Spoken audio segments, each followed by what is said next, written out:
Tell us about your background, because your football career didn't just start in college or even high school. It goes way back. You know, I've been doing it all my life. It's a part of me. Like, I gotta do it. Like, it's Buccaneers linebacker and Super Bowl 55 champion, Kevin Minter. And then here comes Kevin Minter, 51. I tore my pec minor. It was my second year in the league. I was straight dumbbells with bench. I didn't touch barbell again. Then I get with him. All of a sudden, I'm doing 80s again. I'm doing 225 for reps again. First, I just want to hear real quick, what was it like to win a Super Bowl? You didn't want to be the... Hey guys, Dr. Joel Seedman here. I'm very excited about tonight's podcast because it's not every day that you get to have a Super Bowl champion on set.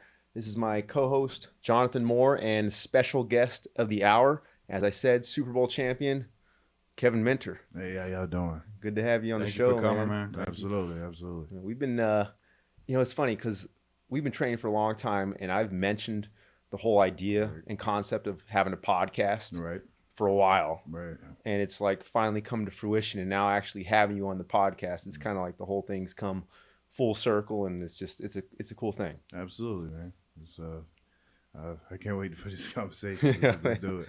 I'm not gonna lie, I'm gonna have a tough time keeping a straight face tonight. Between us cutting up during our sessions over the years, same with you and me, and then all three of us do. It's gonna be, we might have to edit some of these a little bit just in case we get too crazy and like. Hey, we got them back there. Three cackling hyenas over here, the Three Stooges. No, got them for a reason. Exactly, Yeah. exactly. Absolutely. No, but all seriousness, we've been training for a long time, and I have a lot of athletes I've trained over the years. Right. I feel like we've built a pretty cool rapport and relationship because, the first few years was very kind of business in terms of, hey, we got to get down to the training, got to keep you healthy, got to maximize your performance. And then once you learn the methods and we kind of got to know each other a little bit more, I feel like we've just connected. Yeah. And when I tell you or the audience, like, we have talked about everything. Absolutely. Right? I mean, everything training related, obviously, because you're also a student of, not just student of football, but it's a student of strength training and just training in general. We talk about entertainment, we talk about faith, religion, politics, family. I mean, you name it. I think we've covered the full gamut. Just like when we talk in the past and have sessions. So it's cool. I feel like I don't always get to have that connection with every athlete. Before we jump into the obvious stuff that I think everyone wants to hear in terms of the training and your background, which I want to get into because I think it goes way back for you, a few decades into your childhood. First, I just want to hear real quick because I never really asked you this. Like, what was it like to win a Super Bowl? It was something else, man. Actually, being at the end, the last game of the season, just two teams left. Really scrapping for that trophy. As it was like I was alluding to before the show. You didn't want to be the team that got there and lost. Yeah. That was your biggest fear going in there. You know what I mean? Obviously, you want to perform well or whatever, but in the back of your mind, it's like, man, I don't want to walk away from here empty-handed. It took me essentially 8 or 7 seasons to actually get there.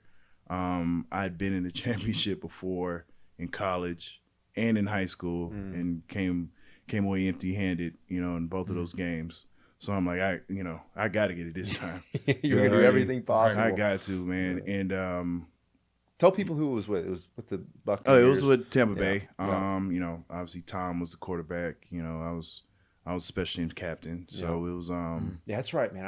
I totally forgot about that. You're special teams really captain. good, I was one of the captains of the team. So it was it was a surreal moment, man. Moments you dream of. Obviously it was COVID year and a lot of the fans are cardboard cutouts, but outside of that, it was cool, man. And it was just super focused, bro. Yeah. And it's crazy too because it was Tom Brady's last Super Bowl, right? Correct. And it was his only Super Bowl apart from the ones he had with the Patriots. Absolutely. So it's like the fact that you were able to share that with him, and be part of that experience. It's like and that was his first year there. Yes. Was it The yeah, first that's year right. there. Yeah. That's Yeah. right. Because he was only there 2 years, and then that was it. 3. 3 years. Okay. Was it 2? I don't know. You were on the team. I was on the team. tell me. I was on the Football team. aficionado Right, over right. here. I was with him for 2 years, but I Yeah. think he did one. No, he did 3. He did one more after that, All right. and because we almost did back to back. Yeah. We got close, but no, that game was insane, man. You know, like I said, that whole season was weird because of COVID. Yeah. But, Yeah. in a weird way, I think it helped us Yeah. because you know we had all those superstar guys on the team. We had LaShawn McCoy, we had Gronk, we had AB, That's Mike right. Evans. Yeah, that's right. I forgot about Sue. that Gronk. Don't forget about Rojo. Yeah, Rojo. We had so many guys on the team, bro. You guys have Vita Leonard Vea? Fournette, Vita Vea. Vita Vea. He's You know, good. he got hurt mid-season and came did back he? for this Super Bowl. Oh, wow. Yeah. I know he's an underrated player. He's Correct. a really good player. Correct. Oh man, he's You also got to have your good buddy, was it Buchanan? What's his, Deion, man. I trained him a Deion. little bit. What's his first name? Deion Yeah, Buchanan. that's right. Okay, yeah. So it was a crazy game, man. I just remember before the game, man, we were in the locker room and Tom, he spoke, but not too crazy, right? Yeah. Like not too much throughout the season. And the speech he had before the game, bro. I mean, I can't recite it word for word, but it was basically about our legacy and understanding like what this means for not only for yourself, but for your family. Play this game for the name on the back of your jersey. Oh yeah. And it was just like, man, we were ready to run through a wall. Oh, You yeah. know what I mean? I mean, it's just everybody's eyes are red. I mean, it was just, Tom, who do you want us to hit? Yeah. All right. You point at him, he's, we're going at it. You know what I mean? Yeah. Well, I think that's cool because he wasn't just a great player. He inspired greatness in others. Yeah. And I think, and that happened with the Patriots, happened with you guys. Yep. I think it was. And you guys played the Chiefs, right? Yep. So they won the Super Bowl the year before. Yeah. And they're the, Yeah. the forgot main about team, that, too, yeah. But and a lot of people predict us to lose, and we use that as motivation as well. And I mean, they came for a game, we came for a fight. Yeah, true. And you had to step it up a little bit, not a little bit, a lot that whole postseason because Devin was. someone was injured Yep. that you were standing in for a decent amount of the time, right? So I had to play a lot of linebacker and Yeah. a whole lot of special teams. Yeah. So it was I definitely put it all on the line that year. So Yeah, it you were was a little beat up after that offseason. absolutely Yeah, we You had had a- a lot of work to do. Yeah, that yeah, offseason. It was, just getting you feeling healthy. But Yeah. let's on that note, I think first off, before we go any further, Okay. you played for LSU, right? Correct. Okay, Oh, now Oh, this is where I was saying we're gonna have a tough time keeping a straight face. Now, I know you like having pre-workout, even sometimes pre-workout before you do like an interview because it gets you amped up, right? Absolutely. I intentionally did not bring any pre-workout for you Okay. because I have something that's going to amp you up even more. It's going to Okay. get you so focused and so hyper vigilant. It's the Oh Ole my Miss. God! Not the old piss shirt. Ole Miss, baby. Ole Ole Miss. Miss. I should have brought a bench press and squat station, Right. man. Have you maxed out. Man, that hurts. That's right, dude. That's right. I told you I had a special surprise for you. That's I'm just burning that Joel damn right shirt. there. Yeah, That's yeah. so Joel right there. If this incites too much rage and too much fury, we need to- I got a UGA shirt Oh under my here. God, So here you know go. whichever one you want. But I think for Yeah. old time's sake, we'll keep on the Keep on that. Ole That was Miss. definitely worse. Oh, man. I couldn't wait. That's why I came in like I had like a jacket on and everything. I gotta get you some LSU stuff. Yeah, man. I gotta know, get you right? some, I'm not even an LSU fan. I just work to make you mad. Brutal. Okay, so listen, I want to jump into some of the training, but in order for people to understand the training in its best light, especially Okay. what we've done over the years, I want you to kind of go way back for us and tell us about your background because your football career didn't just start in college or even high school. It goes way back because, I'm also close with your brother and Yep. even your family. We've had a lot of, trained a lot of them. But your brother had a huge impact on you. Talk about early on, like when you first got into athletics and football. Well, I actually started, with martial arts. Yeah. When I was 6, got pretty into it. It was taekwondo. It's pretty much a version of taekwondo. Obviously basic stuff. You know, basic kicking and punching or whatever, but also a lot of discipline. Yeah. Involved with it. That's you know, huge. different mechanics, obviously with you know, human movement and stuff like that, and got pretty good at it. Ended up being a second-degree black belt by the time I was 11, Wow. 10 or 11. And, I didn't Don't know that. sneak Yeah. up on him, man. Yeah, no Don't kidding. knock No him kidding. out. Yeah, exactly. No, I'm not. But yeah, it was you know, I actually got pretty passionate about it. You know, grew up watching the Bruce Lee movies and kung fu stuff and Enter the Dragons and all that stuff. So it Kung was, Fu Panda. yeah. Kung Fu Power Panda. Rangers, you know what I mean? Yeah. You know, it's just so it's that became a big part of my life early. Ended up being on the Georgia demo team in regards to, you know, taekwondo or whatever. And So what years was like the martial arts and taekwondo? Because I feel like that is something that a lot of young athletes would benefit so greatly from, not just from the physical component, but like you said, the mental part, the concentration, the discipline, which I feel like a lot of people in this age, especially young people, they don't have anymore. Correct. I mean, it was from 6 to 11. 6 to 11. Yeah. I actually got into football when I was 10. Okay. My brother played, and he's, you know, just like, you know, he's pretty much like a father to me growing up.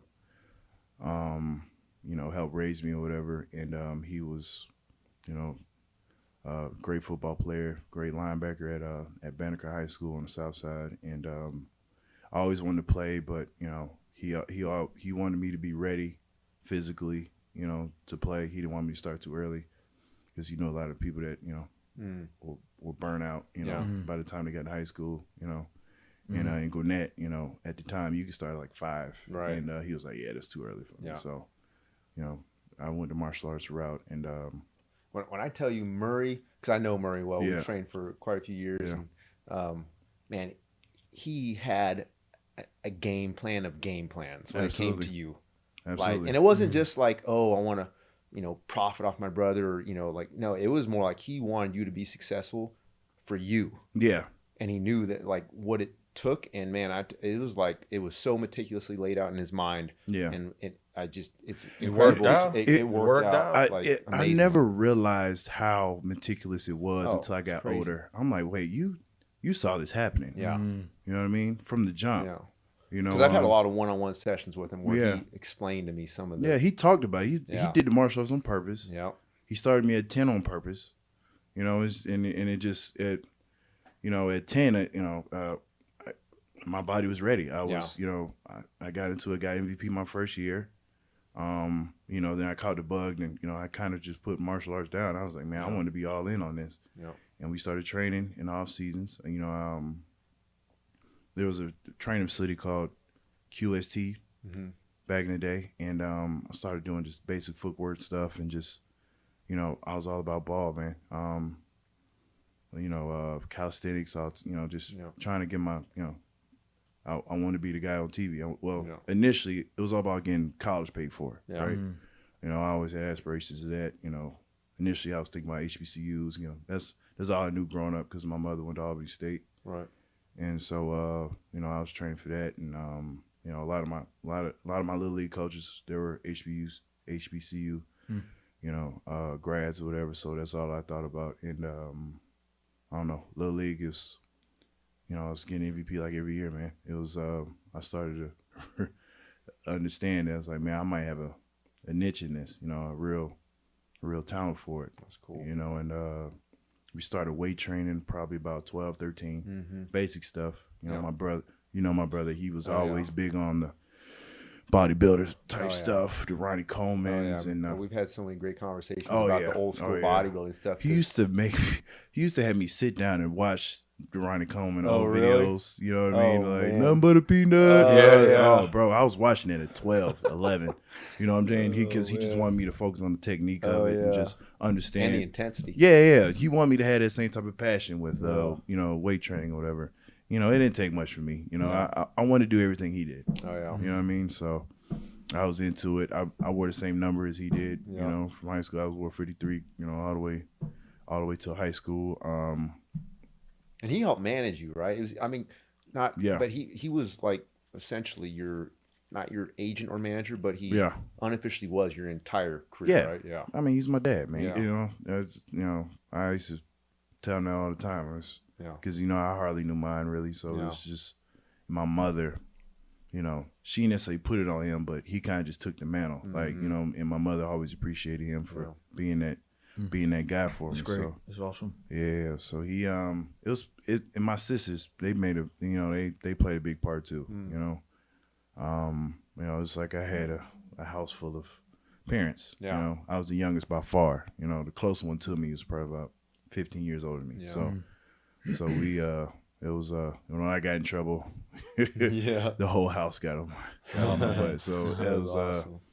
That's good because it instilled such a level of discipline and commitment for you that Right. I can see every time in just a training session that, like, man, some athletes nowadays they don't have. right. Because maybe they don't have the role models in their lives, or they don't have that instilled in them early on. But you definitely did, and it showed. And I know you're trying to do that with your kids. Yes. So it's Yeah. it's cool. It's cool to see that. Like, I saw down. your kid a couple times, Yeah. and I don't remember what you guys were doing, but he was very strong for 6-7 years old. Yeah. crazy strong. And I'm not just saying that. Like, it was Yeah. very impressive. Yeah. I was like, wow, this is. He's gonna be bigger than me. Yeah. Man. Yeah, I he's see gonna it be now. huge. He's gonna be huge, man. Yeah. He's already a tall kid, Yeah. and when he's even 5, was he 6 now? Right, 6, 7. 7. But when he was like 5 and 6, he was, we were kind of, hey KJ, come here, let's try a few squats, and like he was like, man, locking it in. Mm-hmm. He would really focus it. Yeah. Obviously he's a kid, you had to get his attention. But once you got his attention, Yeah. he was like, man, he's Yeah. like, all right, I see this. This is Kevin Jr. for sure. No doubt. No doubt. We'll see what direction he goes. My wife, me and my wife, we got him in everything though. Yeah. He didn't get as specific as I did, as early as I did. When I caught the football bug, it was over with. Like, I ain't want to do anything else. But he played basketball, baseball. He's in everything. That's good though. Yeah. For developing the athlete as a whole. Absolutely. So take us into like college, or take us from high school to college, because that was a big transition in what it took for you to get to LSU. High school, like I talked about earlier, I was big into weight training, and I was, obviously one of the better guys on the team. Went to Bergmont first. I grew up in that district. I grew up in Lilburn. And I started my freshman year on varsity at D end, and had a great season. We almost made it to the playoffs, but it wasn't necessarily the best football program or whatever back then. But I still love that school to death. They gave me my first start or whatever, and it was playing that year, being as as good of a player I was as a freshman, and training the way I did with the people I was, because at that time I had QST had turned into WPI for people that for Gwinnett folks, that that was pretty much a staple training facility for a while before some of the other obviously GSP and these others. And I was in there with with a few pro guys or whatever, and I started to really understand, like, maybe I can take this a little further than I thought, and like I said earlier, my aspirations was just get college paid for. Well, you did. Yeah. LSU. And you played at LSU, was it all 4 years? All 4 years. All 4 years. Well, yeah, 3.5. And you, you've had an amazing college career too. Yeah, I did. When I transferred to Peachtree Ridge, I started getting a lot of attention from a whole bunch of different colleges, and I obviously got my national ranking as number 4 middle linebacker in the nation when I actually changed to middle linebacker. That's amazing, yeah. And I 4 in the nation. Wow, that's impressive. And I landed on LSU, man. They landed on me, if I'm being honest. They that visit and got caught up in the atmosphere, man. It made too much sense, I definitely didn't want to be the away team there either. Like, I saw a pretty good game there on my visit, and I was just like, I don't want to be on the other side of this team. Those fans are insane. But it was fun, man. It was got caught up in the culture, and to meet my wife there. So I had I love Baton Rouge. So we'll jump into the training aspects here in just a second. But you were what was your draft like? You came out pretty highly ranked after LSU into the NFL. You were a top pick. Yeah. I ended up going 45th overall. Nice. It was Was it the Cardinals? Yep. Cardinals. Arizona Cardinals. And then what year was that? 2013. It's my rookie year.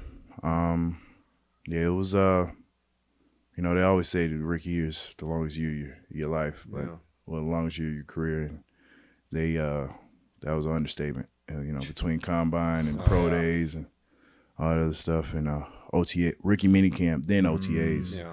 Then, you know, whole summer with the, you know, Then with camp. the weight guy, then camp. It's like joining the military. Yeah. Jesus Christ, he was like, I was literally engulfed in ball and training for like 11 months that year. Wow. I would say maybe 12, really, if I'm being honest.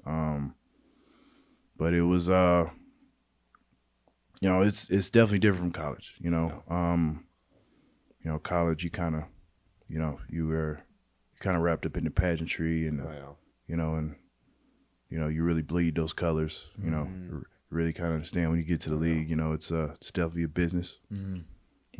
Seeing guys cut and picked up, you know, on a daily basis. But you know, still have love for Arizona. Had a you know, great 4 years there.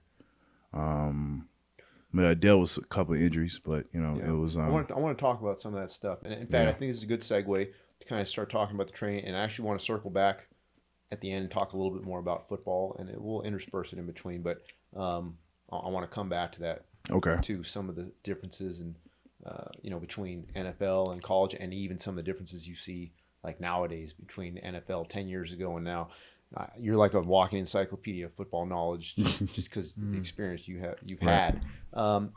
You talked briefly about starting weight training when you were 12 or 13. Yep. So you have a pretty extensive background in different disciplines of training and different styles and methodologies of strength training. You ended up ending your, you know, I guess second half of your NFL career up until now, kind of doing the 90-degree eccentric isometrics thing with me. Walk the audience through, and even me, because I want to know like some of the details of. It was pretty traditional what Murray had you doing early on, what your brother had you doing, with kind of emulating the bodybuilders, which is what I was doing really at that age too, like Ronnie Coleman. So it's kind of higher volume, right? Absolutely. It was you know, obviously you section the days off. You know, you had chest day, you know, back day, leg day. You know, it's old school bodybuilding stuff. Traditional bodybuilding stuff. You know, low reps, heavyweight, you know, consistently, ass to grass type squats. You know what I mean? Deep I was range doing motion. it too. Yeah. That's what the pros were doing. Yeah. And, you know, same thing in the high school weight room.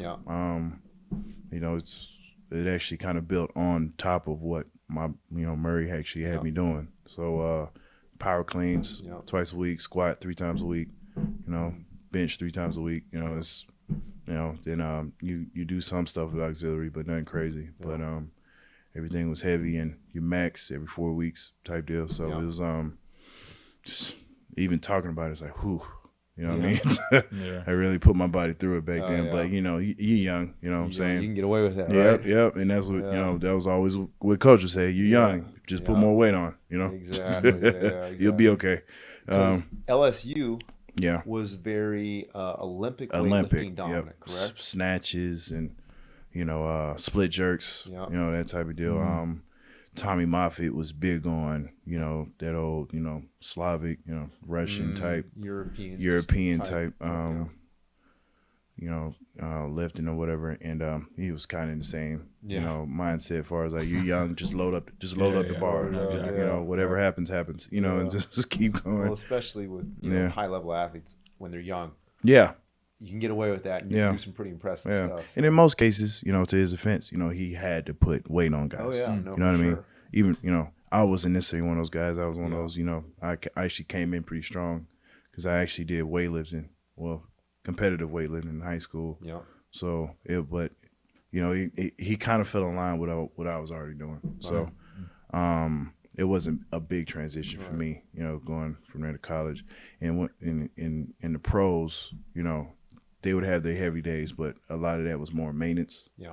Because, you know, you had a lot of vets on the team. You know, got a lot of guys in their late 20s, early 30s. So you couldn't necessarily go too high on most days, but they would obviously make the younger guys go heavy and ass to grass, and kind of kept that same thing from college. Right. No, maybe not as many as Olympic because of the impact on your joints. Right. Well, your shoulders and stuff. I mean, obviously you played college 4 years. You never made it to the pros, but I mean, you saw the same mentality. Yeah, Thank you. Rub that in. Exactly. But I mean, it's the same. No, for sure. No doubt. It was kind of just kind of the survival. Throw yourself in there, and then who can make it out? You know what I mean? Yeah. So, sure. No, definitely the same. And I had injuries. I've already explained that. Yeah. My first year lifting, slipped my disc in my back. Yeah. Played on to the hip problems, things like that. So, definitely understand. This is just kind of even just catching my attention right now. I do want to, at some point tonight or today, contrast the difference between your guys' bodies, because both you played college or high level NFL. Yeah. I would consider your body to be a slightly more bulletproof body than a lot of athletes are, just genetically. I think you tend to not get as injured as easily as some people I've seen. Yeah. I think you're in that upper echelon for whatever reason. Just every athlete's different when it comes to that. Some athletes, their body's more sensitive. I would put you on the exact opposite end. Absolutely. So definitely it's more just sensitive. an interesting contrast here. Yeah. And your body's like mine, and like I said, I think your body is just genetically, which is awesome. Yeah. It's a little bit more bulletproof, and I think you were able to go longer doing kind of traditional heavy full range of motion training. Before it's like, okay, I think I need to kind of modify this a little bit, not because of catastrophic injuries and like, oh, I'm going to have to retire, but it's like, body's breaking down a little bit. And this is, what Murray reached out to me was like 6 years ago. Correct. And he basically said, hey, I've seen some of your stuff and heard from other guys in the NFL that what you do, it looks like what we need in terms of kind of transitioning Kevin into the second half of his career and trying to maintain his health and longevity and function so that he can continue playing without injury. Yeah. If I'm not mistaken. Yeah, my brother saw it, man. Yeah. I didn't know who you were initially. I'd heard a little bit, because you were at my old gym because I was kind of away from GSP at the time. But I had, me and you were obviously training years ago when I was still in college or whatever. Right. But you weren't, there yet. Then I went to the league and I kind of stayed in Arizona. I never really came back that much for like 4 years, obviously. But yeah, it was when I came back and my brother was, talk because I wanted to make Atlanta my home. Yeah. And it was I needed a trainer obviously here, and he had been doing research with you actually for like a year or two, like just watching your stuff. Yeah, my brother's he's in depth like that. Kind of always been. That's great. Since I was a kid. Contacted the FBI. Yeah. He actually knew everything about you. So let's just cease and desist order. Exactly. Exactly. But yeah, he was he was big on your training, and I ain't gonna lie, I had my doubts initially. Like how do I get better without full range of motion? You know what I mean? How do I, especially with what I grew up on, Right. It's just opposite of that, bro. in that sense. Exactly. It's different, yeah. Whatever any trainer I've ever had, I'm talking about acid grass is fundamental. Like, and I kind of was not that I was big on it, but I was kind of known for that. Yeah. Kevin's always gonna give you full running motion, And you were good at it. I was very, very good. You know what I mean? Right. So it was just like, I wasn't necessarily sure, but he convinced me to obviously do sessions, just to see how I felt about it or whatever. And we did our first session, and I remember going, because you just let me go, initially, right? Because you just want to see how it worked out, how I did it. Yeah, that's usually the assessment. Yeah, just hey, show me what you do. Workout. Show me your movement patterns, your squat, hinge, lunge, row, whatever. Same for the first session. Yeah, for the first session. Exactly. So we squatted. I think we did bench, and we did a couple other different things. But obviously, I did my full range of motion, did my ass grass, whatever. And he kind of talked about, afterwards, your whole methodology, I guess, and, how you wanted to train going forward, and when you talked about it, it made so much sense. But I was still like, yeah, but Yeah. Right. I've done this my whole life. Yeah. Exactly. Yeah. I know you got 4 degrees, 5, what I'm saying? Yeah. Just Like, a couple, whatever. just a few. Right. But I know what I'm talking about. You know what I mean? But, then we started actually doing sessions, and I started, obviously we were implementing your methods, and I just noticed I started feeling better. You know what I mean? And but at the same time, my weights were going up. Like, I started, because I kind of got off of heavy squats at that point, right? And heavy bench. Because I tore my pec minor my second year in the league. So I was straight dumbbells with bench, right? I didn't touch barbell again. It took me a while to even do a push up because it was gone. So and I never did get it repaired. And it's still, I mean, but it's still slightly deformed. Yes, but not bad. I'm just saying, it's like you can tell there was a pec tear there. Yeah. And you put me through stuff slow, but once I really started getting it, eventually my bench started going up. Yeah.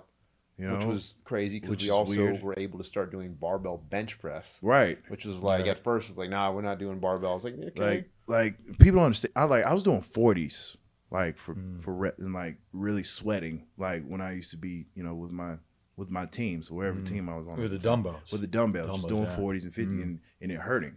Then I get with him, all of a sudden I'm doing 80s again, 90s again. And you're feeling good. I'm feeling good. Yeah. I'm under a barbell again. I'm doing 225 for reps again. You know what I mean? Just 90 degrees. You know what I mean? I feel it in my play. Speaking of that, yeah. One question I had was, what aspect of your game on the field probably improved the most from the 90-degree method? Was there a specific, attribute that it helped with? My overall power. You know what I mean? Just obviously obviously with the blocker, and getting off, and my explosion. Obviously explosion through the hips, on contact, and and I guess I would say my longevity throughout the season. I felt strong throughout the season because it wasn't just I was doing it, during the off season with him. I would implement that during the season. Yeah, you know I did the same thing when I first met him in high school. Yeah. The same exact thing. And it just changed everything. Took off the shoes when I was squatting. Make sure everything was aligned. Whether it be my posture, obviously 90 degrees. Posture, Getting those lats firing, exactly. And it's funny too. Obviously being a vet, if you got young guys started, like, why you take your shoes off, man? You know what? I'm gonna start to, you know what I mean? Right. Like, eventually you start getting guys, start doing the same things. You know what I'm saying? Why you ain't going all the way to your chest? Then I explained it. I'll be like, hey, keep this to yourself. You want to incite riots. Exactly. I love Joe. Right. But if I'm being honest, you don't have too many fans when it comes to the strength conditioning world. Yeah, strength coaches definitely. You know what I mean? And they've seen me on some of the videos, and they've seen some of my teammates on some of the videos, and it's been they send you things like, man, Kevin, why are you training with him? Bro, it's just I know you probably get death threats in your inbox. Brutal, bro. You know what I mean?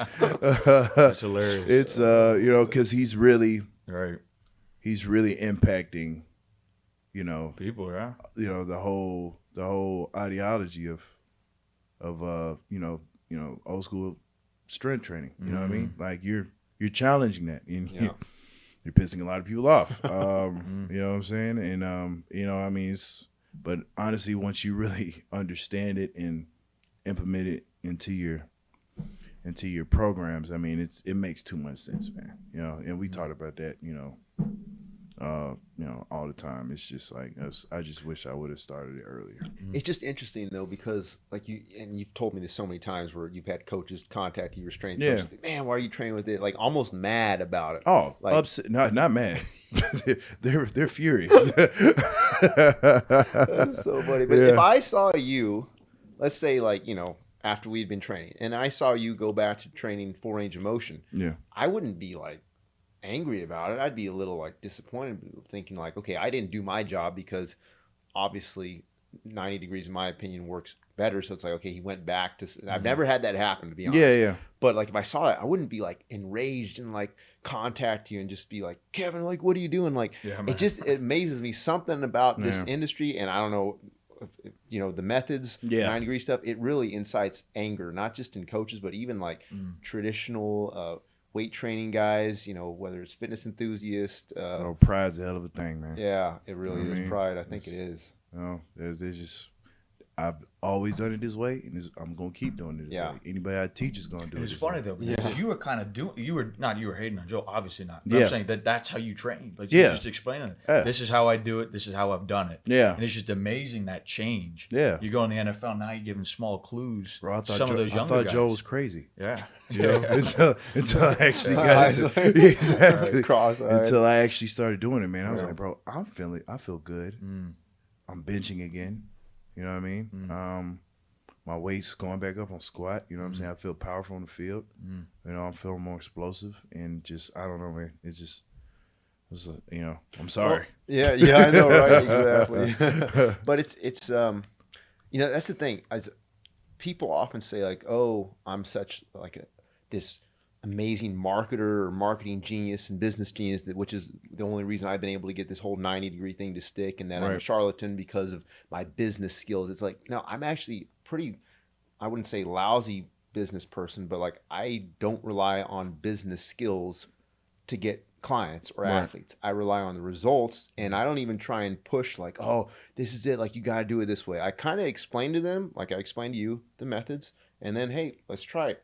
If you don't like it, no harm done. We go our separate ways, no strings attached. I don't even like people paying for multiple sessions at once the first few sessions. I want them, hey, let's do a session at a time at first, and then if you like it, you can sign up, because I know once we can get them in just for a few sessions, and you start to feel it, right there. We've talked about this. My very first session, I mean, 15 minutes in, I was like, wait a minute, I've never felt this before. Like my hip felt like the best it had been in a long time, you know. So I think that's the same for a lot of people as well. Absolutely. And just feeling like the muscles engage, where you have constant tension, where it's not like, oh, you know, you feel tension, then you relax, then you come back up, and then you relax because you have to go deep. It's like, now you can feel a different sensation. And I think that starts to stimulate something in the mind. And then it's like, okay, let me give this a little try for another few sessions and see what happens. So I think, you know, credit to you too, though, for keeping an open mind. But even like, to have that mindset of like, man, I've been doing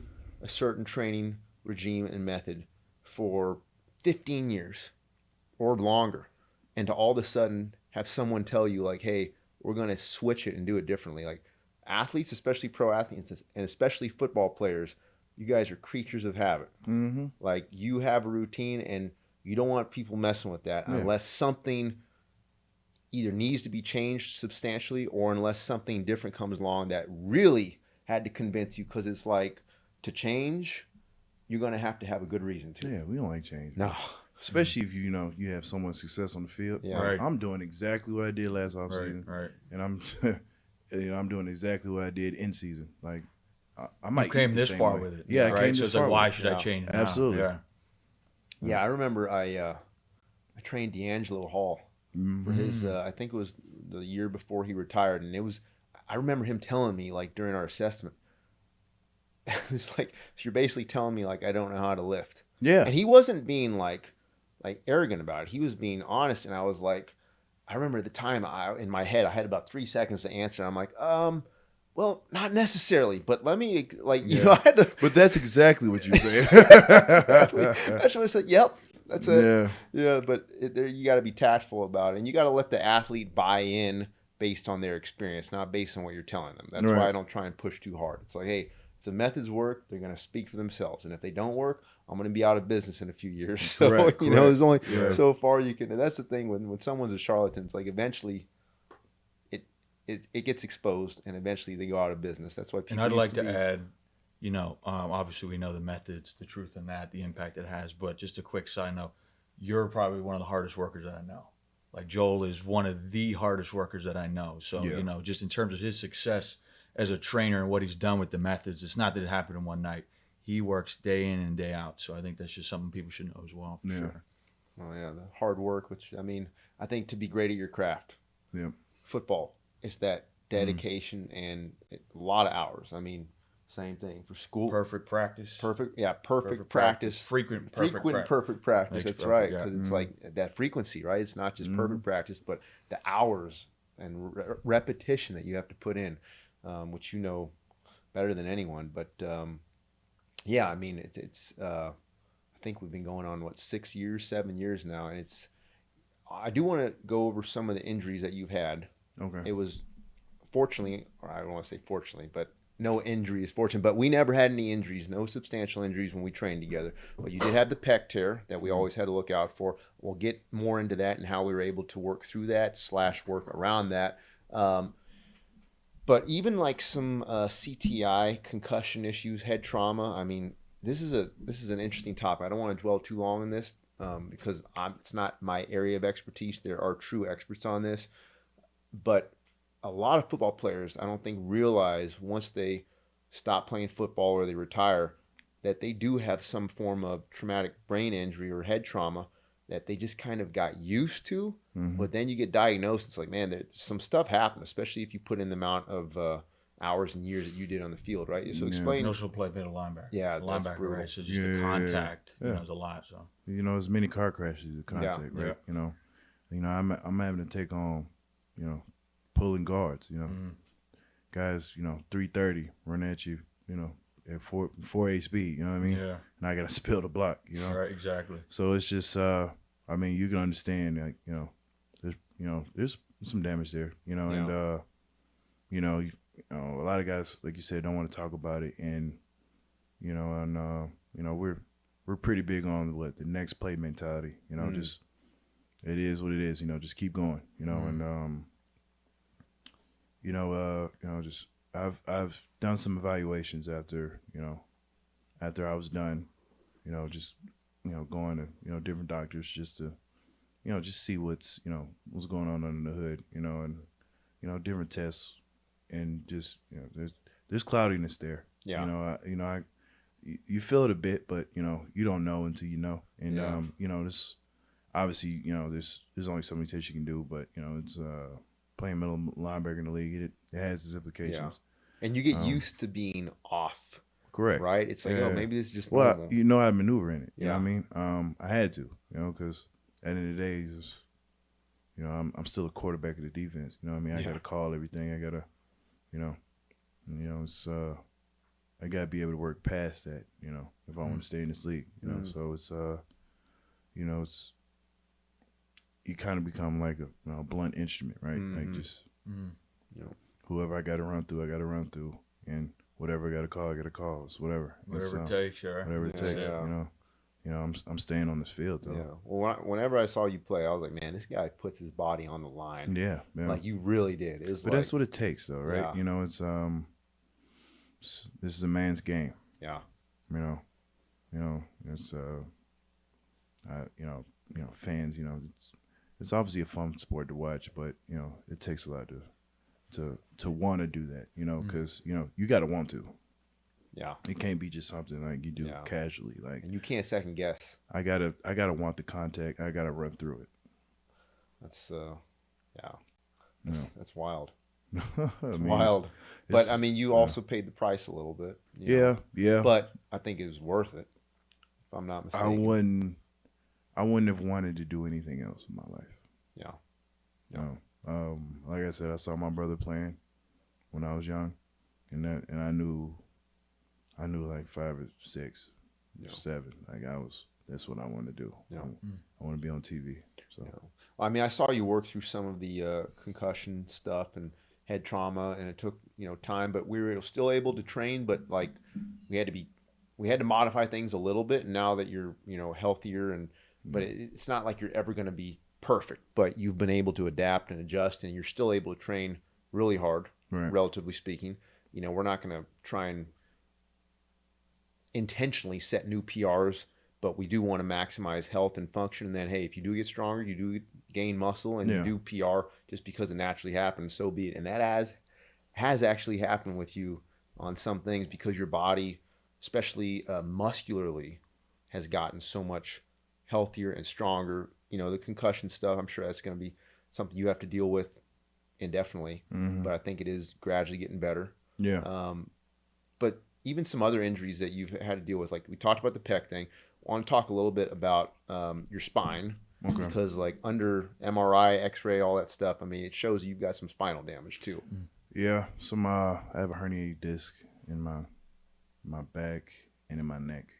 Yep. You know, when I actually visited that doctor, because I visited him when I was doing, you know, my whole disability process. Yep. You know, it was he was one of the doctors you got to see to kind of just get evaluated on how many points you get, you know, in regards to, you know, being eligible to receive disability. And I mean, he pretty much pointed out to me, he was like, you know, as far as like football players, you know, he had seen like hundreds, you know, by the time he saw me, he was like, only maybe one or two guys like that he's evaluated didn't have a herniated disc. Right. You know, which was pretty much a straight spine or a straight neck, you know, just because of the impact. And those were kickers. Right. He was a punter and a place kicker. Right. Yeah. You know, everybody else, we all have it. If you're taking contact, you're going to have herniated discs. Yeah. It's that simple. Yeah.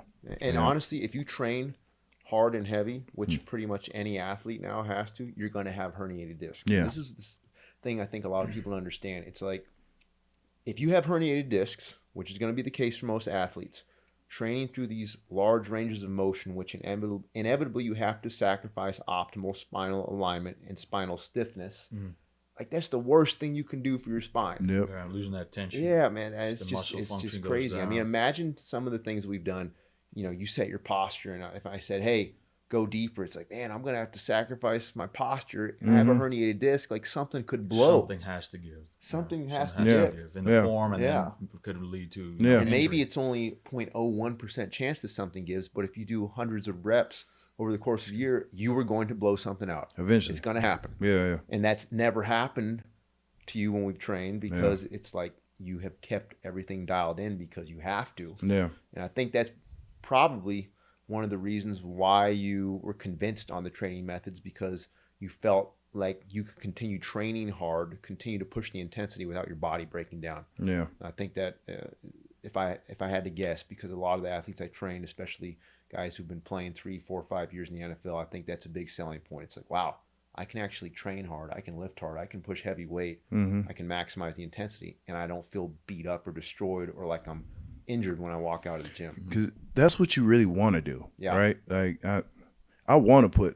I want to load it up. Yeah, let's go, Joe. You know what I mean? Let's, you know what I'm saying? Like, this, not necessarily PR, but let's PR. Like, let's go. Like, this, you know, I'm not here for nothing. Right. You know what I'm saying? I'm, you know, and I don't know, man. Our sessions started to feel therapeutic. Yeah.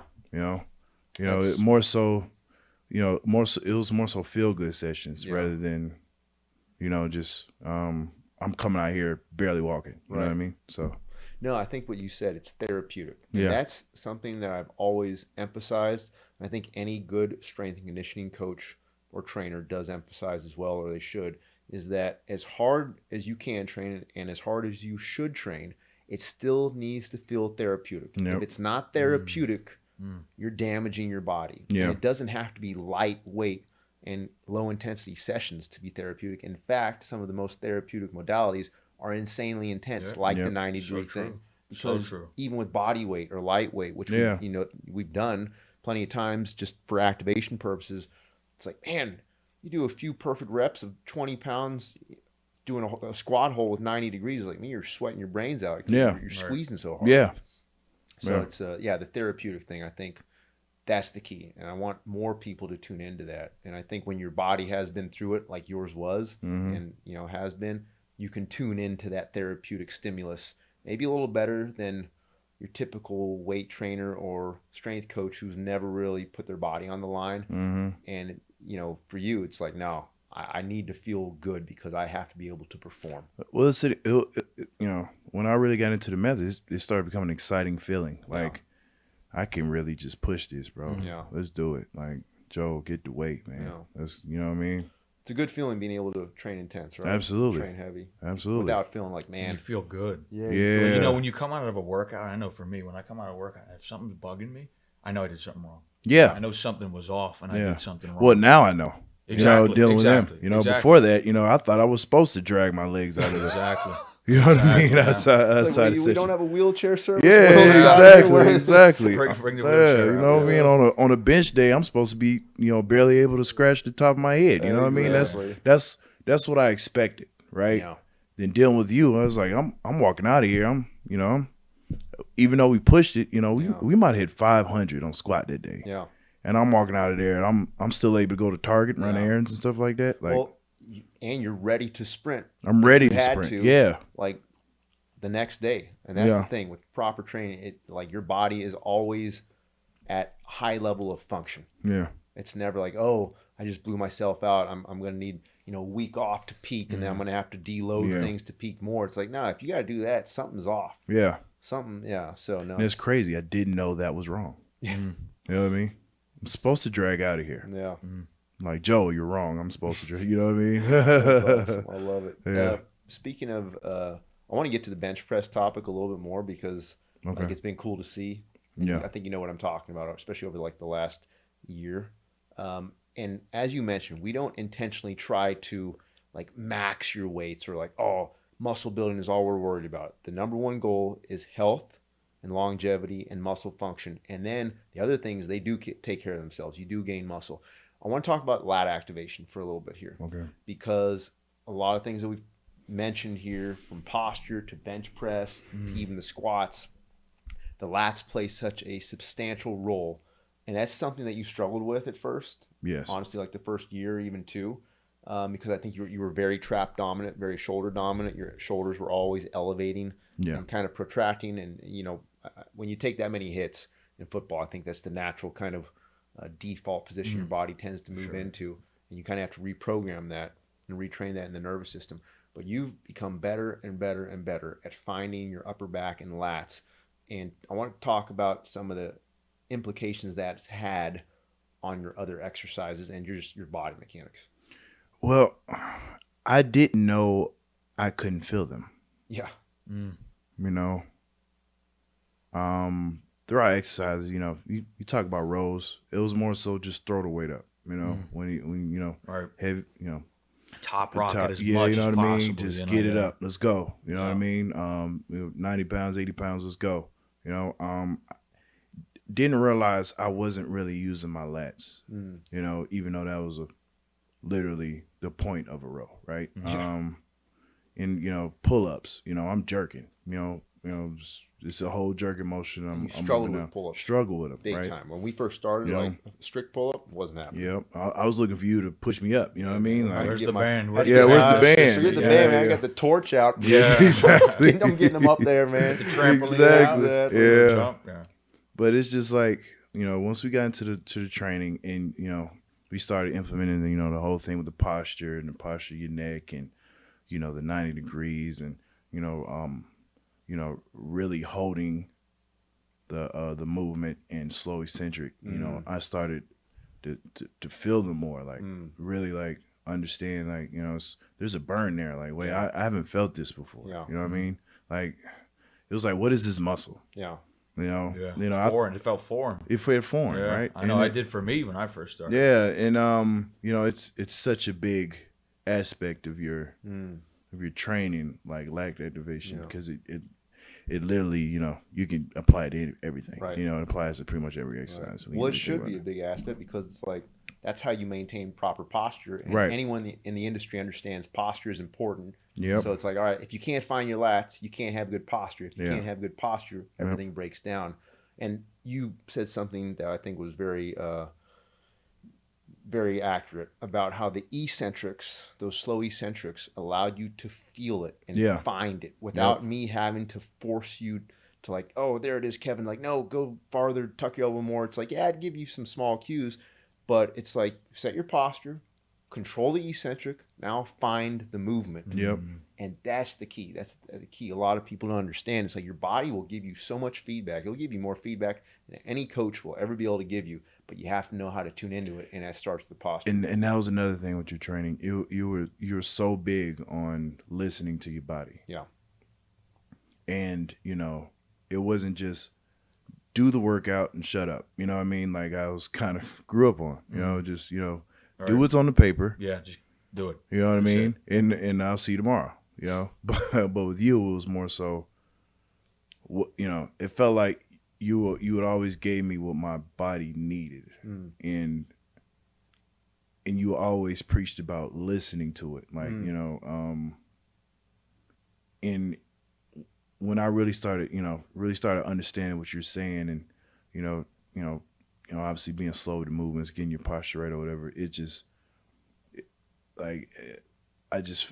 obviously my weights just went, you know, just went up like in every, you know, in every exercise. It was just like, you know, it's, you know, I started feeling strength that I don't think I really tapped into before, you know? So.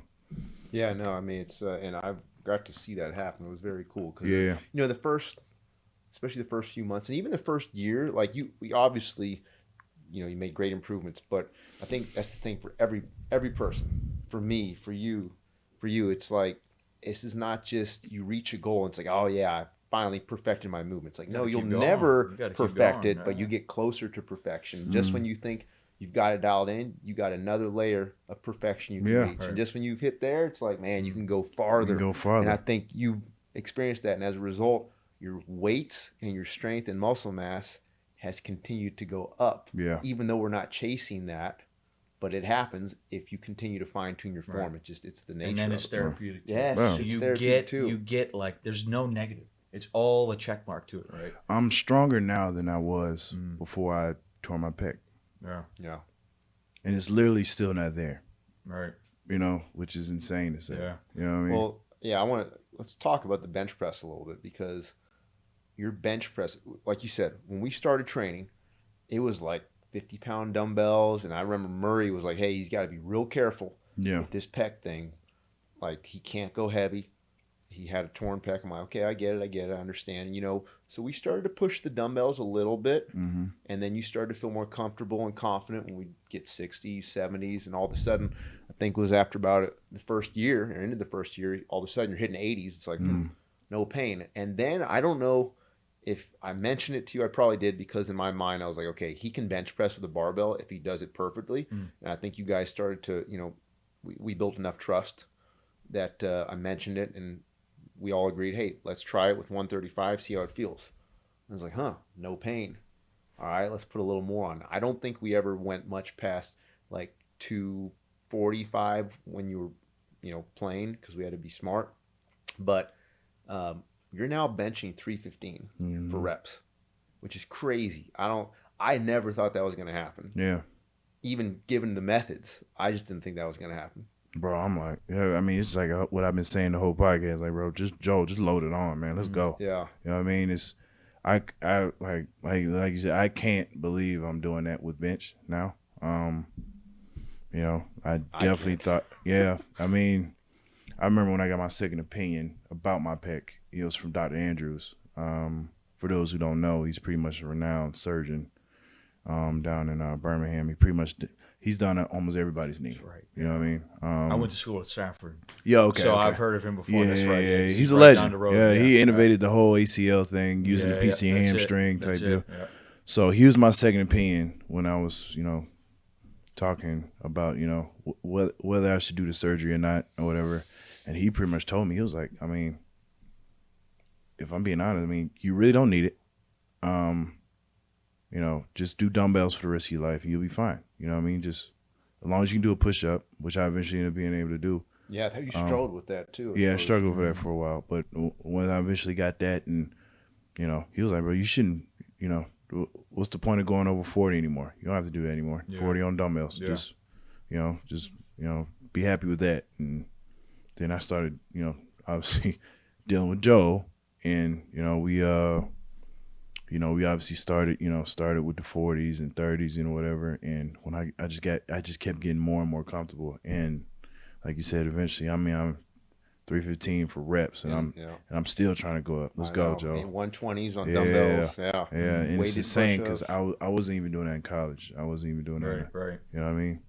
And the form is perfect. It's like, I mean, you're coming down slow, pausing at 90, squeezing the last. But I mean, you always say every time after every set you walk it, but you stand up from the bench like, man, my lats and my core. Yeah. It's like, wow, they feel so on big. Bench. Yes. Yeah, I'm feeling my core and my lats so much on bench. You know what I mean? And I think that's part of it. You know, obviously, you know, once we started getting the lats right, it's just like, you know, you don't realize how much of a back exercise bench is. Yeah. Well, that's what powerlifters have been preaching for decades. Yeah. But it's like even my college strength coach, she was like, you have to engage your lats. Yeah. You want to maximize on your bench, yeah. right? But it's cut through there. It's no. But you're right though. You hear a lot of competent strength coaches mention that, as they should, because it is a big thing. But it's like, okay, if my lats fire maximally at 90 degrees, and then you're telling me I got to touch my chest, and that's going to disengage my lats. But then you tell me, oh, make sure you use your lats. It's like, well, which is it? I can't do both, right? Exactly. And I think some powerlifters are better at that than others, especially guys with these big, barely chests, and they use the excessive arch. But if you're doing just kind of a traditional grip and you're trying to touch your chest, you are not going to be able to find your lats. Correct. You're just not finding them. And then if you don't find your lats, that slingshot mechanism where you feel like you're coiled into it and you're about to be able to just launch it up, like you can't find that either. And then if you can't find your lats, your core is not engaged either because they work together. And I think this is why your core, you know, we don't do a ton of core exercises because every exercise is a core exercise. Yeah. You know what I mean? It's, if you do it right. Yeah. I'm doing bicep curls with them. It's a core exercise. Oh, yeah. You know what I mean? Yeah. For sure. You know what I mean? Triceps is a core exercise. Shoulder shrug is a core exercise. Yeah. Like, how are your quads? Like, quads are fine. My core is on fire. Bro. Yeah, exactly. So, but I mean, the core has to be engaged, and that goes along with the posture stuff. And I feel like, you know, I've always been big on posture. From the day we started, I've been big on it for like 12, 13 years now, big on foot mechanics, screwing those feet in the ground with the straight feet. But you've seen a little bit of a, I guess you could call it like an evolution in my training in terms of like emphasizing certain things even more. It's like I always talked about posture, but even the last year or two, like the head position, right? It's like if you correct the head position, and I always preach that, but I didn't really tune into it to the extent that I had the past year or so. And man, when you lock in the head, it's like everything. It's a trickle effect all the way down. Yep. And if you don't lock in the head, it's like, man, it's tough to find everything. I feel like you really nailed that the last year. I feel like, honestly, if I had to say the one thing that caused your bench to skyrocket was finding the head position, because then your posture, everything else followed. Your lats were easier to find. Your core is easier to find. Yep. Yeah, and I just the head position thing. It's and we continue to reiterate that. Between that and the breathing, we were just going to talk about that. You read my mind. Yeah, we were just going to talk about that. See, he knows. It's like that's the thing too. It's like I want to talk about the breathing, but just real quick. Every time I train someone, you train someone, they should be able to walk away from the training feeling like they could train other people really well. Yeah. Even if they don't want to become a personal trainer. You should be understanding the methods so well, because you really can't apply the methods well if you don't understand them to some extent. Like, you don't need to become an expert trainer and scientist to do the 90-degree stuff. But if you understand what you're doing and why you're doing it, it's like changes things, right? Yep. Yeah. I want to talk about the breathing. Okay. Right? Because that's really been the last year. Yes. I started tuning into the research on breathing, I guess about 2 years ago, kind of disregarded it a little bit because I've always said if you train properly and you move properly and set your posture, the breathing kind of takes care of itself, which is actually true. But what goes along with the posture stuff in terms of, okay, set your posture and then the breathing will follow, the one piece that I was forgetting or not tuning into was sealing the mouth and the jaw shut so that you can nasal breathe. Yeah. And then you do that and then let the breathing take care of itself. And that nasal breathing is huge. And I feel like that also had another level for you and you caught on to that like really quick. I was like kind of surprised how quickly you caught on to that. I don't know if maybe you did that maybe for martial arts back in the day or what, but that's exactly where it came from. Okay. I mean, they obviously big on breathing and through the techniques, through the movements or whatever. And I don't know, when you explained it, I was like, you know what? I mean, throughout my exercises, that's literally all I thought about. I was like, man, let me just try this. Let me just do the nasal breathing. Let me just see how it feels. I mean, you haven't been wrong yet. So I got into it, and it just like it helped me cue the posture with the neck. It goes hand in hand. Yeah. Didn't realize, just if you're trying to nasal breathe, it's a whole lot easier if your posture is right. So it kind of it's the first part of the checklist I go through every exercise, and it kind of makes it easier. So that is a good way to put it. Yeah, that's a good way to put it, because it deals. It's like we talked about. Oh, you got to set your head, but the head, it's not just the position of the skull. It's like, no, what else is around the head? It's like this part. Then once the head is set, it's like, all right, everything else follows. Like you said, that's the first part of the checklist. Yeah. And then it trickles down the kinetic chain. But yeah, you really caught on to that crazy quick. And I feel like that was also another level where you start to feel your lats and core even more. And it seals it up, because when the jaw locks in tight, you don't have any energy leaks in the upper body, and then as a result, your lats stay engaged instead of momentarily shutting off where you had those energy leaks. I think that was the thing. Like, I used to feel occasionally like energy leaks. I think it used to happen to you a little bit, like energy leaks. It just does. But you seal this tight, breathe through your nose. Now you can get oxygen in, better oxygen utilization of the tissues, and you're still able to stay as tight as possible. Because the tightness thing. Yeah, which I want to get into. Co-contractions. Co-contractions, squeezing into Talking about that a lot. Oh yeah. This is like, you know what I'm saying? Like, that's when you're doing that, you're exerting a lot of energy. You know what I mean? It's like you said, injury leaks all over the place. But that's what we were taught growing up. No doubt. I mean, I didn't go to the NFL, but I played football too. Everyone was boom, letting me out. Well, even old school running commentator. Yeah. Let's go. You know what I mean? It's interesting though, like even thinking about that, one of the things with nasal breathing is that it's been shown to help autonomic nervous system control, meaning that it helps you become more parasympathetic dominant and less sympathetic dominant. So the parasympathetic means you're more like controlled over your body. Sympathetic means you're in fight or flight. You've got too much, like almost so fight or flight and adrenaline that you're out of control and anxious. And you look at the way a lot of people train when they're it's like, man, okay, you got aggression, you got strength, but you don't have control of that strength. And on the field, like, you have to have control of your strength. You have to control your speed, your power, and aggression. Aggression that's uncontrolled is no good. That's an injury waiting to happen. Yeah.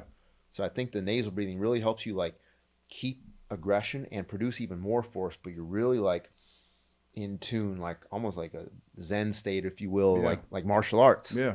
So I think that's why you caught on to it so well, was the martial arts background, because it's got to be, because you caught on to it way faster than me, him, any of the other athletes. So I think that's got to be a big part of it for sure.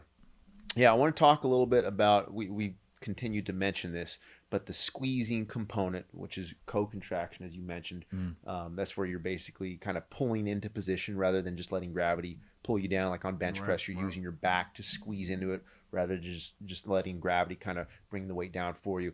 And we do that on every exercise. That's just something that is optimal for any type of muscle contraction. But you also do it regardless of the weight or the load, or it really doesn't matter. It's like, hey, if it's body weight, if it's 10 pounds, if it's 20 pounds, if it's just activation, getting ready for the workout, you are maximally squeezing into every exercise, into every rep.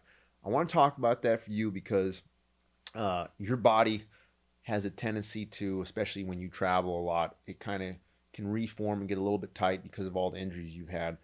But just a few good reps, you've seen what happens. Like your body starts popping and like realigning just from doing the exercises. But the key is squeezing. I want to talk about that a little bit. Like, I sound like an old man in this. Like, all this popping stuff like that, and it just eventually it starts to flow. But as we've noticed, I mean, whether it's body weight, 20 pounds, 10 pounds, if you do the exercise right, as far as posture wise and alignment, and you really squeeze, at the top of the muscle, top of the exercise. I mean, you can make any exercise intense. Yes. That's a great point too. Exactly. That's a really good point, yeah. I mean, we're doing bodyweight stuff, and I'm in a full sweat. Yeah. And it's just because I'm following your techniques, and I'm just I'm really pushing it, and if you really get a good squeeze on it, man, I mean, it doesn't matter what you're doing. Yeah. But it like realigns the body. That's the Absolutely. thing. It's not like, oh, you're just squeezing for the sake of trying to grow the muscle. It's like, no, you're squeezing to get things back into alignment. Absolutely. And to get things back into its optimal position so that when you do want to go heavy, you can.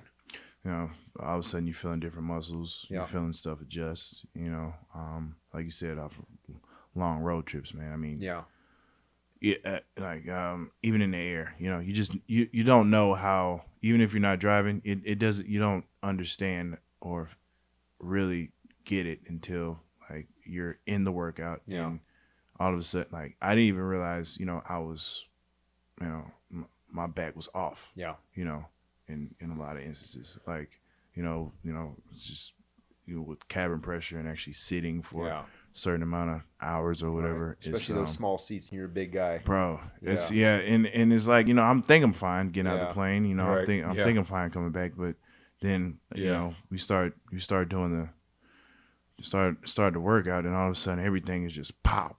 You know what I mean? Yeah. And you're like, did you hear that? I'm like, what? You think I'm deaf? Yeah, exactly. I not hear that. Yeah, it's always my knees and my ankles and my feet, bro. It's just like it's immediately. Snap, crackle, pop. Oh man, then then like it's like damn, I feel good. I feel great. It's let's get this workout going. But this is kind of might be a little bias, personal bias, but I've never seen, not just you, but people's bodies, myself included, pop and adjust and realign like it does with the 90-degree method. Yeah. Like it really does. It's like, it's crazy. Yeah. It really is crazy. But one of the reasons I wanted to bring this up is just to drive a point home about training for people who are watching this, because we have a lot of personal trainers and strength coaches watching this, about the importance of modifying the workouts based on the particular day. Because you would come in sometimes, you finished traveling, you just came back from a 5-6 hour road trip, and we'd be like, all right, let's lift heavy today. Let's push the weight.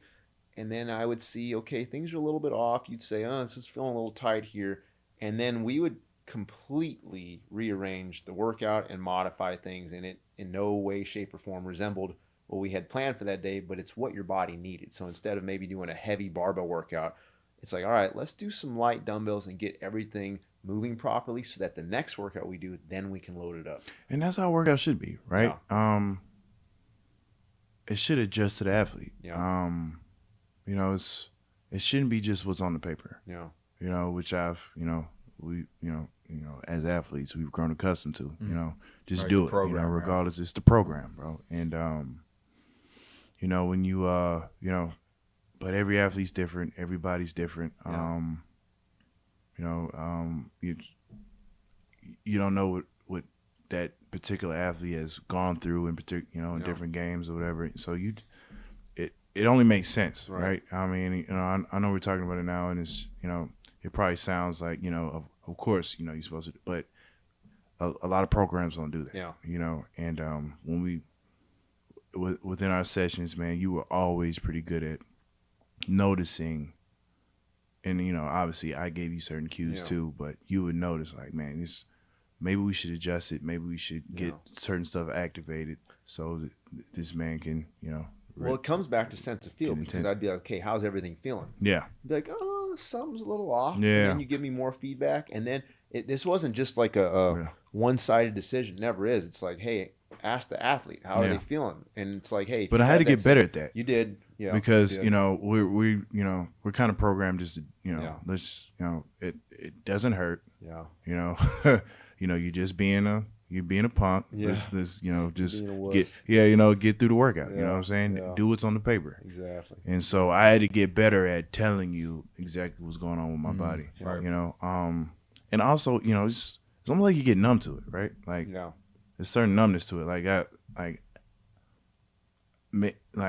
guess I wouldn't necessarily realize my knee was hurting, or I wouldn't realize my back, was, I had a little twinge in it or whatever. It's just because I'm so used to just pushing through. So with you, the questions you'd ask and some of the exercises we do, you'd really try to, get feedback, and I had to get better at, vocalizing it. Right. Well, now it's like, because you're probably desensitized more with your muscles. Absolutely. So now you're in the right spot. It's like a train track. Now you're on the right track. So now everything else can flow. You can feel, fine. And we alluded to that earlier. I had to learn.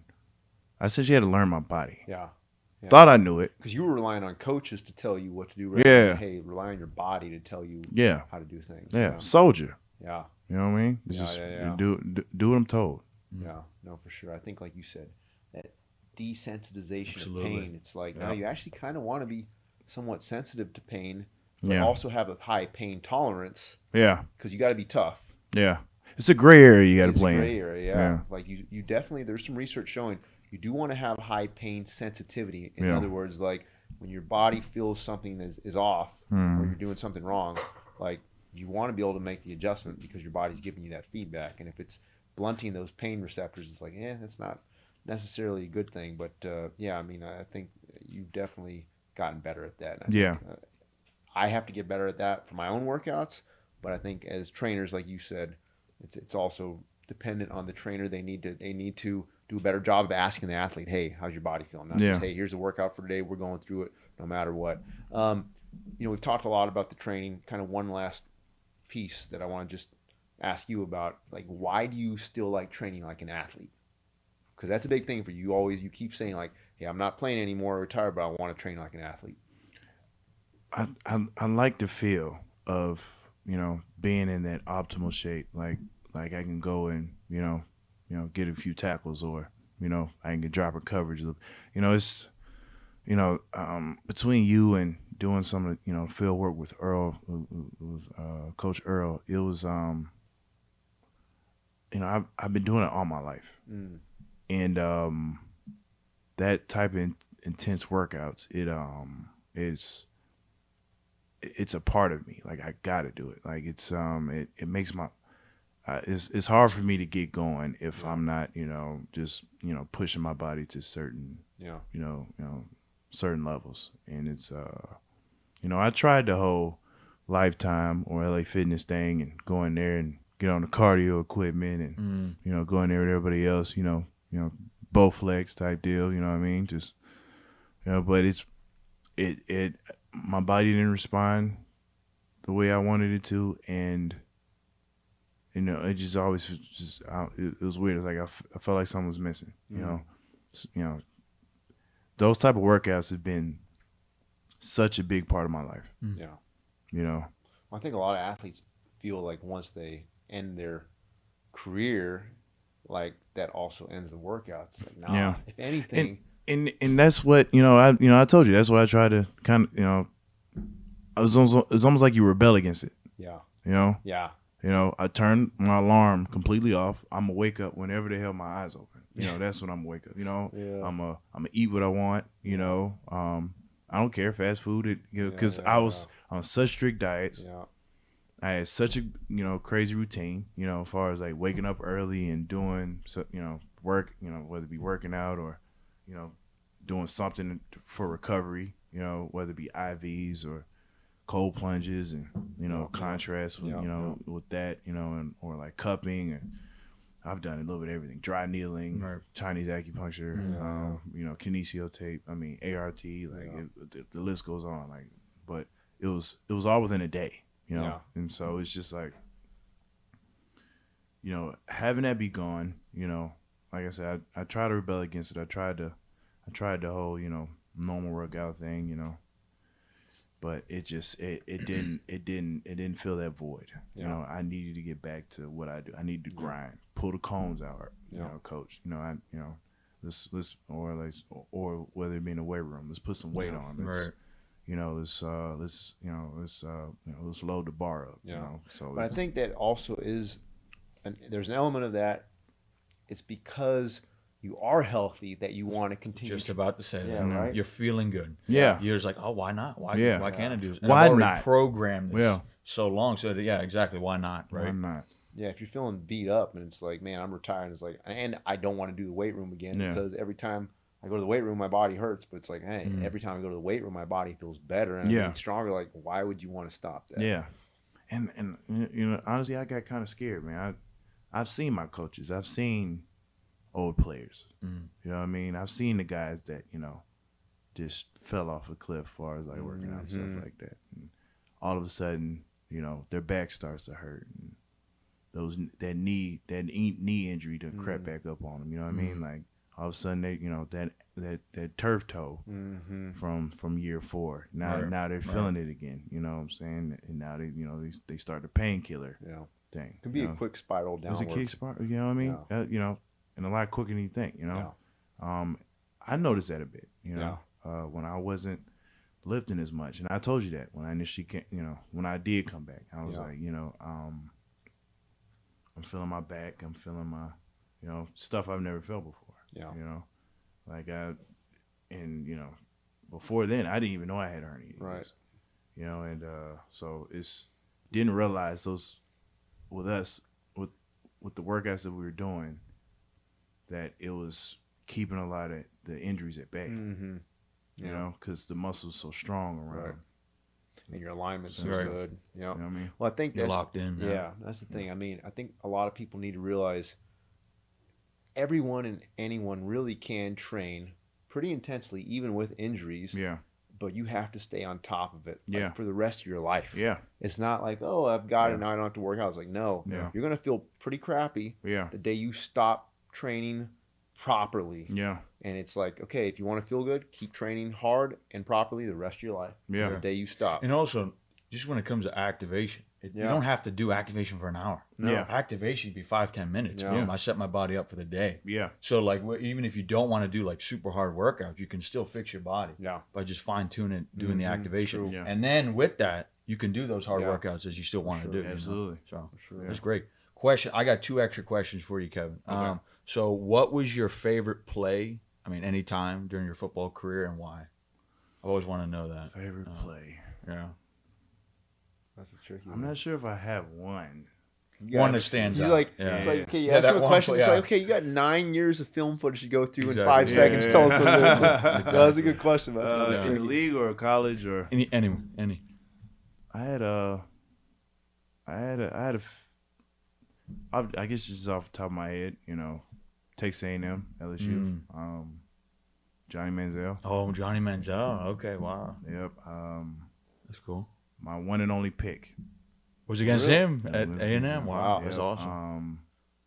Yeah, his Heisman year too. That was his Heisman year, so it was pretty significant. I don't know if you've ever noticed his highlights. There's almost never the LSU game. We got at him pretty good. That's pretty cool. I actually ended up getting Naismith National Player of the Week that week. Oh, that's I made my money that week. Yep. Now, I guess we'll put that as the favorite play. Yeah. I mess with Mike because Mike Evans, he was on that team. He obviously ended up being my teammate with Tampa. At A&M. He was at A&M. Yeah, he was at A&M at the time, and he ended up being my teammate in Tampa. And I messed with him. I was like, bro, you got me paid. Because it was a pass to him. He dropped it. I'm talking about clear drop. It wasn't like, Johnny threw a bad ball. He literally, it hit his hands. And it was something he never does. And it went right into mine. I was like, bro, I appreciate you, man. You don't understand. Like, you're my guy. Like, he hates what I tell him about that, too. But I had a great game that game, man. 2 sacks. I had double-digit tackles and a pick. And it was, It's a good thing Johnny Manziel won the Heisman, or else he would have tried to sue you for ruining his career. Exactly. Yeah, he had a pretty good year that year. Yeah, he had a great year that year. Then, obviously, he beat Bama the next week. That's so, right. Yeah. That's the one that really... Yeah, that propelled him. Yeah. That won him the Heisman.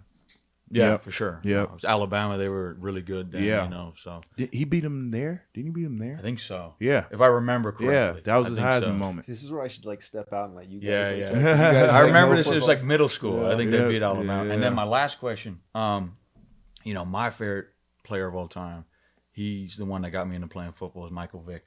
That's just my player. I know he's got a lot of heat, this, that, and the other.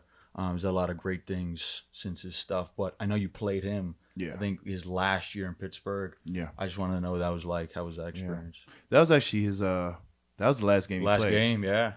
And funny story, because he had a concussion that game, right? I was the one that You're the one that concussed him. Really? Yeah. It was. You ended his career, bro. It was. And him being my favorite player too. Yeah, because I'm an Atlanta kid. That's right, you know exactly. I mean? Yeah. And it was funny. He's scrambling. I'm the starting middle linebacker. I'm going to go get him. He actually slid, and I jumped over him so I wouldn't hit him, right? Because obviously it'd be a penalty, be 15. Mike never slid. He never always slides. That, yeah. And he didn't get all the way down. I'm over him. I'm in the air, but my knee ends up hitting him in the head, dead in the helmet, and his head hits the ground. The whiplash. I'm talking about he went to sleep right down on the field. Brutal. And it's crazy because that was literally his last play of his career. That was his last play. Man, you're gonna have a lot of like NFL hitmen assassins coming after you, man. And it was just like it wasn't anything on purpose. I tried to avoid it, but he didn't get all the way down, and my knee just ended up hitting him in the head. And I just took out my hero. Wow. Yep. This guy changed the course of NFL history in more ways than one. Yeah, that's wild. It was before that hit, it was pretty dope playing against Mike Vick. Right. That's awesome. That's awesome. That's crazy. Shout out to Mike Vick for sure. Yeah, man. Yeah. I feel like we could keep talking all night about training and football, related trivia. We talk about football all night. I know, football related trivia for sure. Yeah. I mean, I feel like I said, we got so much we could talk about. We'll have to have you on again. That was great, man. Appreciate you. That was awesome. Thanks so much for coming on the show. Anything else you want to leave the audience with, whether it's telling, giving some feedback to young athletes or telling people about the, methods, your final words, whatever, if you've already said your piece. Just listen to your body, try to really understand the type of athlete you are, and hone in on your skills and just, really, try to amplify them. It's, especially with football. I mean, it's not rocket science, man. Your talent is your talent. Understand what that is, and because with me, I was a run stopper. And I understand that pretty quickly, that I would never be a guy that's gonna go man to man with certain running backs or certain tight ends. But what I could do was get after the running back, and I could get after the quarterback. So you made a good name for yourself. So you gotta. Well, I think we'll wrap it up after that. But hey, listen, great having you on the show. Thanks so much for coming on. We'll have you on again, guys. If you want to know more about Kevin Minter, look him up. All kinds of NFL information, trivia on him.